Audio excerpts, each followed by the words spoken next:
والفرقان الحميد فأعوذ بالله من الشيطان الرجيم بسم الله الرحمن الرحيم يا أيها الناس اتقوا ربكم الذي خلقكم من نفس واحدة وخلق منها زوجها وبث منهما رجالا كثيرا ونساء واتقوا الله الذي تساءلون به والأرحام إن الله كان عليكم رقيبا وقال النبي صلى الله عليه وسلم أفضل النكاح أيسرها مؤونة أو كما قال صلی اللہ علیہ وسلم۔ برادران اسلام، انسان کی زندگی میں دو موقع ہوتے ہیں، ایک خوشی کا موقع ہوتا ہے اور ایک غمی کا موقع ہوتا ہے۔ خوشی کے موقعوں میں سب سے بہترین موقع انسان کے زندگی کا بہترین لمحہ جو ہوتا ہے وہ شادی کا لمحہ ہوتا ہے، اس لیے کہ اس موقع پر دلہا دلہن دونوں کی جانب سے پورے خاندان خوشی میں شرکت کی مکمل کوشش کرتے ہیں، مگر چونکہ ہم مسلمان ہیں تو اللہ رب العزت نے ہمیں خوشی کیسے منائی جائے یہ بھی سکھایا ہے اور غمی کیسے منائی جائے یہ بھی سکھایا ہے، مگر عام طور پر ہوتا یہ ہے کہ ہم غمی اور خوشی دونوں اسلام کے بتائے ہوئے طریقے کے مطابق نہیں مناتے، جس کی وجہ سے معاشرے میں بہت ساری خرافات وجود میں آ جاتی ہے۔ نکاح کے موقع پر خطبہ پڑھا جاتا ہے اور اس خطبے میں 3 آیتیں پڑھی جاتی ہے۔ جب بھی نکاح کی کہیں مجلس ہوتی ہے میں کوشش کرتا ہوں کہ انہی 3 آیتوں کو ہم سمجھیں کہ ان 3 آیتوں کے ذریعے سے اللہ ہمیں کیا پیغام دینا چاہتے ہیں۔ تو سب سے پہلی آیت ہے یا ایھا الناس اتقوا ربکم الذی خلقکم من نفس واحدہ وخلق منها زوجها وبث منهما رجالا كثيرا ونساء۔ اس آیت کریمہ میں اللہ فرماتے ہیں یا ایھا الناس، اے لوگوں۔ تو سب سے پہلے اس آیت کریمہ نے خطاب کیا صرف مسلمانوں کو نہیں بلکہ ساری انسانیت کو، یا ایھا الناس، اے لوگوں۔ کیوں؟ اس لیے کہ قرآن کریم صرف مسلمانوں کے لیے نازل نہیں ہوا بلکہ قرآن کا نزول پوری انسانیت کی ہدایت اور رہنمائی کے لیے۔ جس طرح سے مسلمان اس کا مخاطب ہے، اس نے مسلمان کو مخاطب کیا، اس طرح پوری انسانیت کے ہر فرد کو اس نے مخاطب کیا۔ اور نکاح کے موقع پر اللہ رب العزت نے خاص طور پر اس آیت کریمہ میں انسان کو مخاطب کر اسی کی طرف اشارہ دیا کہ یہ جو پیغام ہے یہ پیغام صرف مسلمانوں کے لیے نہیں ہے بلکہ پوری انسانیت کے لیے۔ کیا ہے وہ پیغام؟ تو اللہ رب العزت فرماتے اتقوا ربکم الذی خلقکم من نفس واحدۃ وخلق منها زوجها۔ اس میں یہ پیغام دیا کہ اتقوا ربکم، اپنے پروردگار سے ڈرو۔ کیا مطلب اپنے پروردگار سے ڈرنے کا؟ قرآن کریم چونکہ بے شمار مقامات پر اتقوا ربکم بیان کرتا رہتا ہے، مگر ہر جگہ پر اپنے پروردگار سے ڈرنے کا معنی الگ الگ ہوتا ہے۔ یہاں جو اتقوا ربکم قرآن کریم نے کہا وہ کیوں کہا؟ یعنی قرآن یہ کہتا ہے کہ اے لوگوں، انسان کے پیدا کرنے کے مسئلے میں اور انسان کے نکاح کے مسئلے میں تم اسراف اور تبذیر سے اور فضول خرچی سے بچو۔ تو یہاں پر خاص طور پر یہ پیغام دیا کہ ٹھیک ہے تم خوشی کا موقع منانے جا رہے ہو، مگر اس کا یہ مطلب نہیں ہے کہ اللہ نے جو دولت تمہیں عطا کی ہے، اللہ نے جو مال تمہیں عطا کیا ہے، اس مال کو تم بے جا خرچ کرو۔ تو سب سے پہلا پیغام انسانیت کی بھائی چارگی کا، دوسرا پیغام اسراف اور تبذیر سے بچنے کا۔ اسراف اور تبذیر، قرآن کریم نے 2 آیتوں میں، ایک آیت میں اسراف کو ذکر کیا اور ایک آیت میں تبذیر کو ذکر کیا ہے۔ ایک جگہ پر قرآن کہتا ہے ان المبذرین کانوا اخوان الشیاطین، کہ فضول خرچی کرنے والے یہ شیطان کے بھائی ہیں۔ اب آپ سوچئے اگر کوئی آدمی کسی دوسرے آدمی سے یہ کہہ دے کہ تو شیطان کا بھائی ہے تو انسان کو کتنا غصہ آتا ہے۔ تو قرآن کریم نے یہاں پر کیا کہا کہ ان المبذرین کانوا اخوان الشیاطین، کہ اسراف کرنے والے شیطان کے بھائی ہیں۔ کیا مطلب؟ شیطان کے بائیں ہونے کا مطلب یہ کہ وہ اللہ کی رحمت سے دور کر دیے گئے. تو اس لیے ہمارے مفسرین نے دو باتیں بتلائی کہ ایک ہے تبذیر اور ایک ہے اسراف. اسراف کے معنی کیا آتے ہیں کہ اپنے مال کو ایسی جگہ پر خرچ کرنا جہاں پر خرچ کرنے کی کوئی ضرورت نہ ہو. اسے کیا کہا جاتا ہے؟ تبذیر کہتے ہیں. ایسی جگہ پر مال خرچ کرنا جہاں پر مال خرچ کرنے کی کوئی ضرورت نہ ہو، اسے تبذیر کہتے ہیں. جیسے آدمی پان کھاتا ہے، گٹکا کھاتا ہے، بیڑی اور سگریٹ پیتا ہے، تو یہ فضول چیزیں ہیں. اس سے انسان کا نہ دنیا کا کوئی فائدہ ہے نہ آخرت کا کوئی فائدہ ہے. تو اس میں جتنا بھی مال خرچ کیا جائے گا یہ سب کے سب کیا ہے؟ تبذیر ہے. اور ایک ہے قرآن کریم کہتا ہے ان اللہ لا يحب المسرفین، اللہ اسراف کرنے والے کو پسند نہیں کرتے. کیا مطلب اسراف کا؟ اسراف کا مطلب جس چیز میں جتنی ضرورت ہے اس کی ضرورت سے زیادہ خرچ کرنا. جس چیز میں جتنا خرچ کرنے کی ضرورت ہے اس سے زیادہ خرچ کرنا. کیا آپ شادی کر سکتے ہیں 20-25 ہزار کے اندر میں؟ اس شادی کے اندر میں آپ نے خرچ کر دیا 10-20 لاکھ روپے خرچ کر دیا. تو یہ قرآن کریم کہتا ہے ان اللہ لا يحب المسرفین، اللہ ضرورت سے زیادہ کسی مصرف میں خرچ کرنے والوں سے محبت نہیں کرتا. یعنی اپنا خالق اور مالک اس کو اس فہرست سے نکال دیتا ہے جس سے وہ محبت کرتا ہے، اور اللہ جن سے محبت کرتا ہے ان کی فہرست سے نکل جانا یہ انسان کے لیے بہت بڑے خسارے کی بات ہے. لہذا ہمیں بھی اس پیغام کو سمجھنے کی ضرورت ہے کہ ہم لوگوں کے دکھاوے کے لیے، نام و نمود کے لیے، یہ بتلانے کے لیے کہ لوگ کہیں گے کہ وہ بہت فلاں صاحب کے یہاں پر تو اتنی بڑی شادی ہوئی، اتنے ہزار لوگوں نے کھایا، لوگوں کے اس طرح سے کہنے سے آپ کو کچھ ملنے والا نہیں. کیوں؟ اس لیے کہ آپ کا خسارہ ہے کہ دنیا میں تو لوگ واہ واہ کریں گے مگر اللہ تمہارا خالق اور مالک کیا ہو جائے گا؟ ناراض ہو جائے گا. تو اس لیے اتقوا ربکم کی اس تعلیم کو سمجھنے کی ضرورت ہے کہ ہم سمجھیں اسے.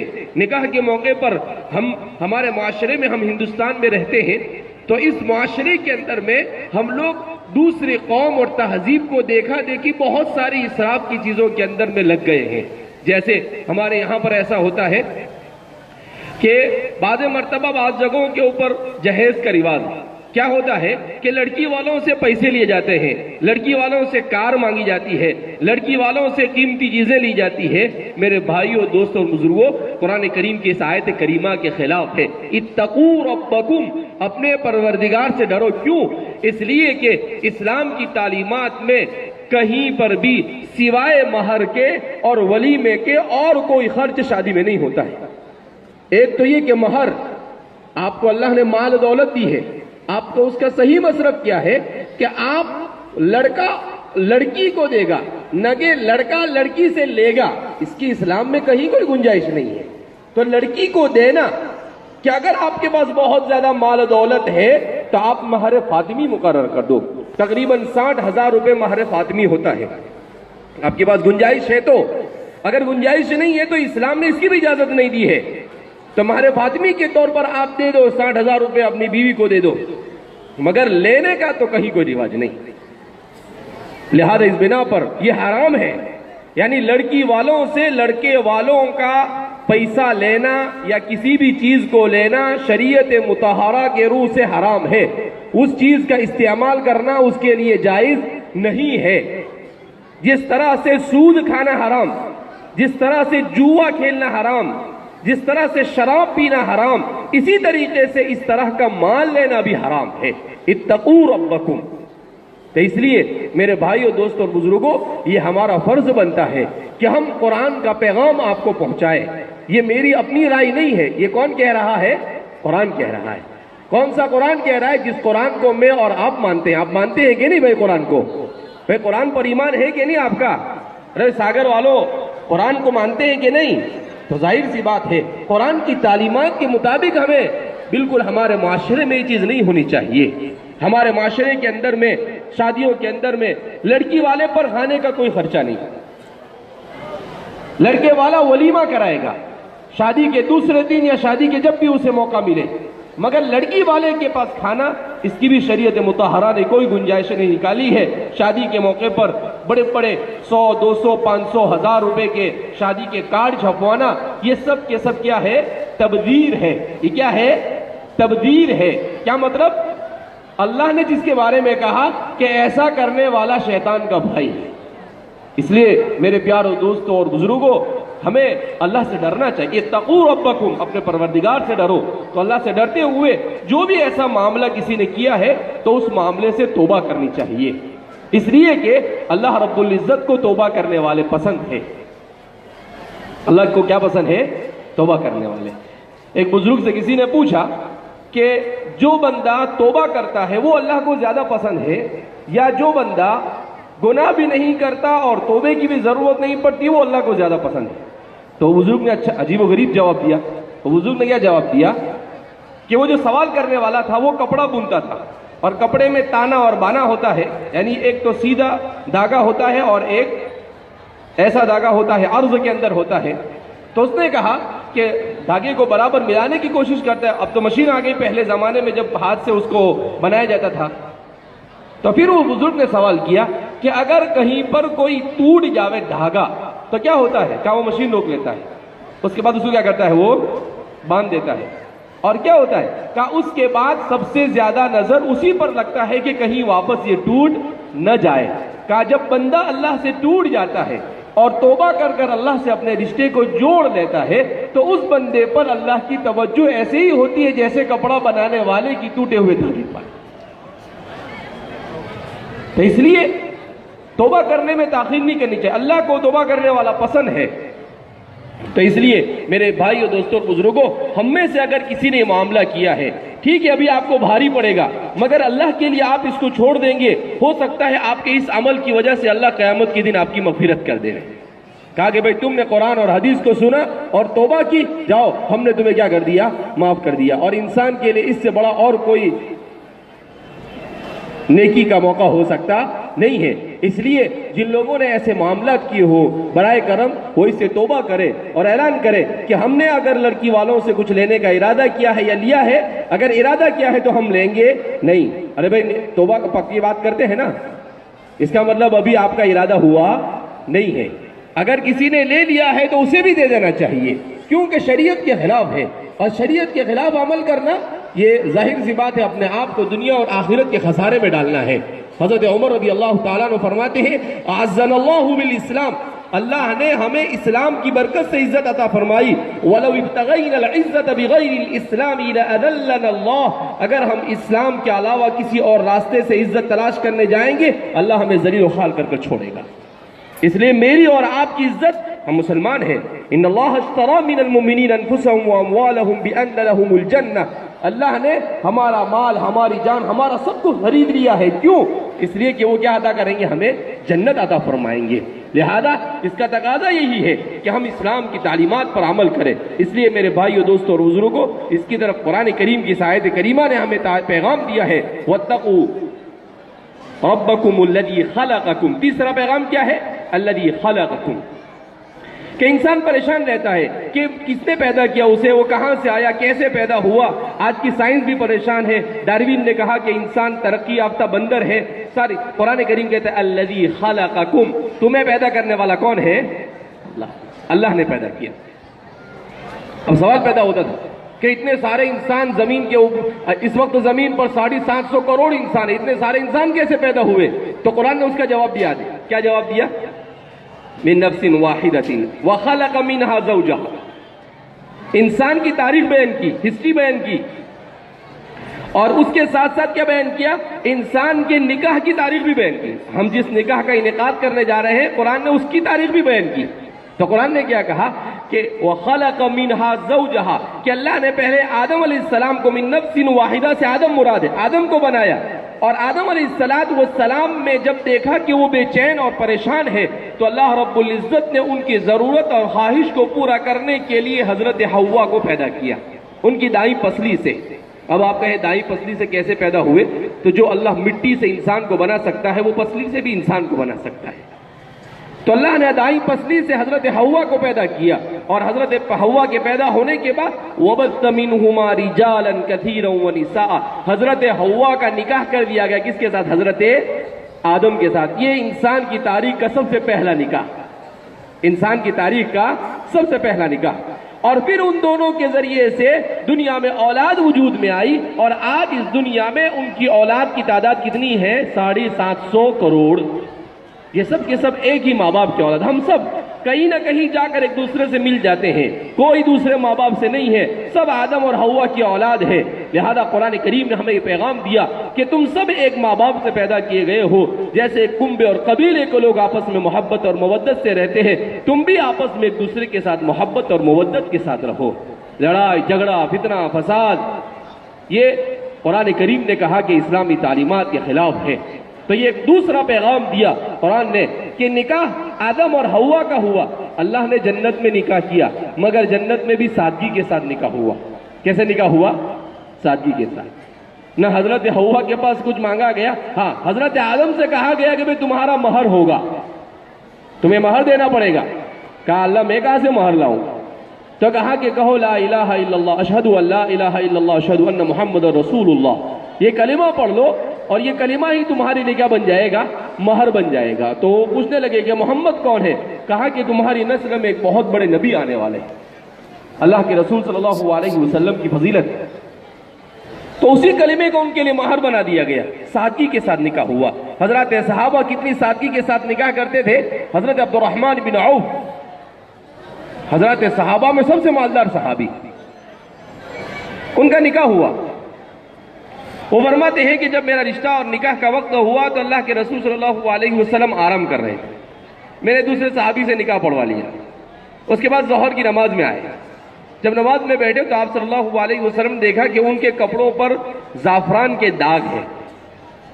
تو اللہ کے رسول صلی اللہ علیہ وسلم نے کہا هل تزوجت یا عبد الرحمن, کہ عبد الرحمن کیا تم نے نکاح کر لیا؟ انہوں نے کہا ہے اللہ کے رسول صلی اللہ علیہ وسلم.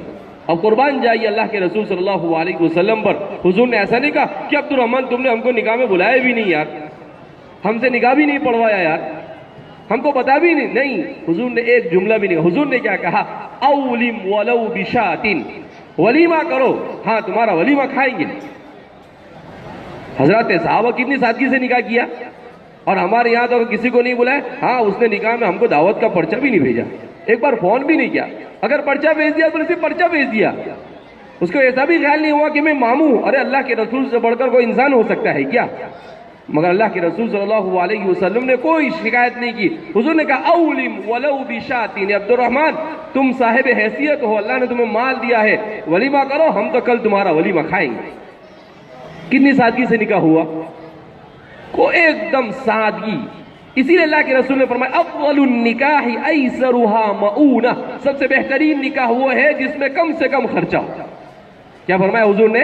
افضل النکاح ایسرها مؤونہ, بہترین نکاح وہ ہے جس میں کم سے کم خرچہ ہو. لہذا ہمارے معاشرے میں اسی لیے کہتے ہیں کہ جس معاشرے کے اندر میں نکاح آسان ہوتا ہے اس معاشرے کے اندر میں اللہ رب العزت برکتیں نازل کرتا ہے. اس معاشرے سے اللہ بیماریوں کو ختم فرماتا ہے. اس معاشرے کے اندر سے بد اخلاقیاں ختم ہوتی ہے.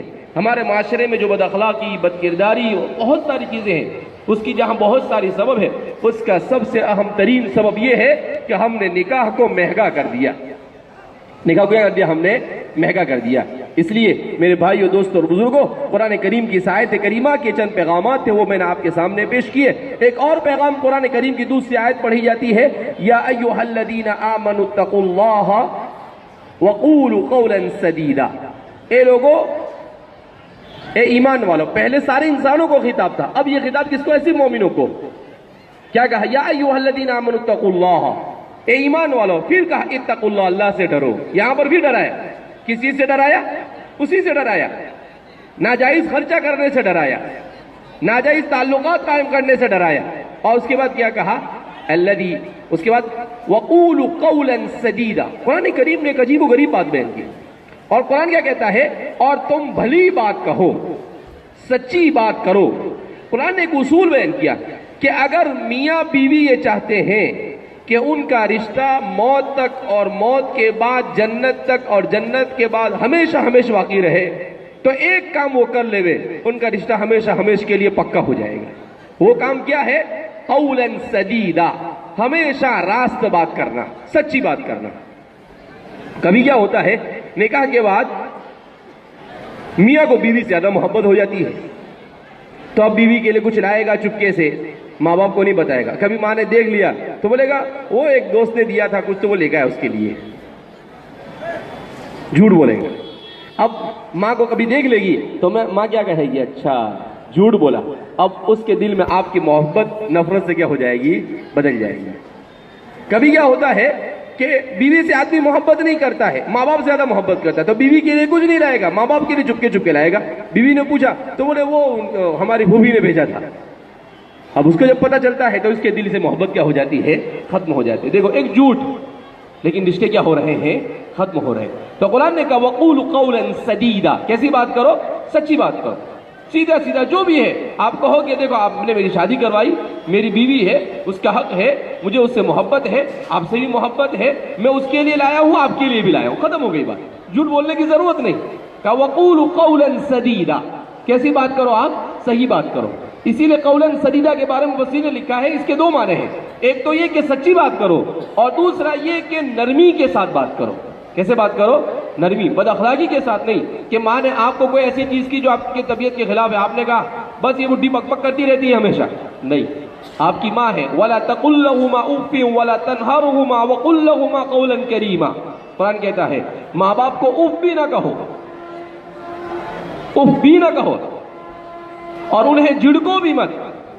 وہ کیا کرے، کہا وَقُلْ لَهُمَا قَوْلًا كَرِيمًا، ان کے ساتھ عزت کے ساتھ بات کرو. کیسے بات کرو، عزت کے ساتھ، پیار اور محبت کے ساتھ. وَقُلْ لَهُمَا قَوْلًا كَرِيمًا. اگر ہم نے اپنے بچوں کو یہ تعلیم دی ہوتی تو ہمارے بچے ہمارے ساتھ ایسے ہی بات کرتے، مگر ہم نے اپنے بچوں کو دین نہیں سکھایا، اس لیے وہ ہمیں جھڑکتے ہیں. تو اس لیے قرآن کا ایک پیغام یہ ہے کہ اس کے میں نکاح کے اور آپس میں محبت کو قائم رکھنے کے لیے اخلاق کے ساتھ ایک دوسرے کے ساتھ پیش آئے، سچی بات کرتے رہے، جھوٹ سے اجتناب کرتے رہے. تو اللہ فرماتے ہیں کہ اللہ رب العزت تمہاری محبتوں کو ہمیشہ برقرار رکھے گا. اللہ رب العزت ہمیں اس پر عمل کرنے کی توفیق مرحمت فرمائے. اور آخری پیغام قرآن کریم کا وہ کیا ہے، یا ایھا الذین آمنوا اتقوا اللہ حق تقاتہ ولا تموتن الا وانتم مسلمون. ہوتا کیا ہے کبھی کبھی انسان پیار و محبت میں بہہ جاتا ہے اور ایمان سے بھی ہاتھ دھو بیٹھتا ہے. تو قرآن نے کہا اے لوگو اللہ سے ڈرو جیسا کہ اس سے ڈرنے کا حق ہے. اور پھر کیا کہا، ولا تموتن الا وانتم مسلمون، تمہیں موت نہ آئے مگر حالت اسلام میں. کہا ایسا نہیں کہ تم محبت کے خاطر اپنے ایمان کو بیچ دو، اپنے اسلام کو بیچ دو. کہا نہیں، یہ کبھی نہیں ہو سکتا ہے. اس لیے تو قرآن کریم کی اس پوری آیت کریمہ میں 3 تعلیم دی گئی. کتنی تعلیم دی گئی، 3. پہلے تو اسراف اور تبذیر سے بچایا گیا، دوسرے نمبر پر آپس میں محبت اور مودت کے ساتھ رہنے کا حکم دے کر اس کا علاج بتلایا، اور تیسرے نمبر پر قرآن کریم نے کیا کہا، اپنے ایمان اور اسلام کی حفاظت کرنے کا حکم دیا. یہ 3 پیغام ہیں جو 3 آیتوں میں قرآن کریم میں اللہ رب العزت نے ہمیں عطا فرمائے ہیں. اس لیے میرے بھائیو، دوستوں اور بزرگوں، ان پیغامات کو ہم سمجھیں، انہیں اپنی زندگی میں جگہ دیں. اپنی عورتوں کو بھی یہ سمجھانے کی کوشش کریں کہ اس طریقے سے بن سور کر نکلنا یہ اسلامی تعلیمات کے خلاف ہے. اسلام پردے کا حکم دیتا ہے. اسلام نے عورتوں کو کہا عورت کے معنی ہی چھپانے کے، تو ظاہر سی بات ہے یہ بے حیائی اسلام اس کی اجازت نہیں دیتا ہے. عورتوں کو بھی دین سکھایا جاوے، عورتوں کو بھی دین سے جوڑا جاوے، گھر میں دین کا ماحول بنایا جاوے. میرے بھائیو، دوستوں، بزرگوں، جب تک کہ ہماری عورتوں میں دین نہیں آئے گا ہمارے معاشرے میں دین زندہ نہیں ہوگا. لہذا اپنی عورتوں کی دینی تعلیم کی فکر کرے، اپنی بچیوں کو دینی تعلیم سے آراستہ کرے. اللہ رب العزت ہم سب کو اپنے دین اور ایمان کی فکر کرنے کی توفیق مرحمت فرمائے. اللہ رب العزت ہمارے اس نکاح کی سنت کو زندہ کرنے کے لیے یہاں پر جمع ہونے کو قبول فرمائے. اور اللہ رب العزت جن احباب نے اس کے لیے محنتیں کی ہیں، قربانیاں دی ہیں، ان کی قربانی اور محنتوں کو قبول فرمائے. اور ہمارے معاشرے کے اندر میں نکاح کو آسانی کے ساتھ کرنے کی توفیق مرحمت فرمائے، اور نکاح میں فضول خرچی سے ہمارے معاشرے کی حفاظت فرمائے، جہاز کے لین دین سے ہمارے معاشرے کی اللہ حفاظت فرمائے. اسی پر میں اپنی بات کو ختم کرتا ہوں. وآخر دعوانا الحمدللہ رب العالمین.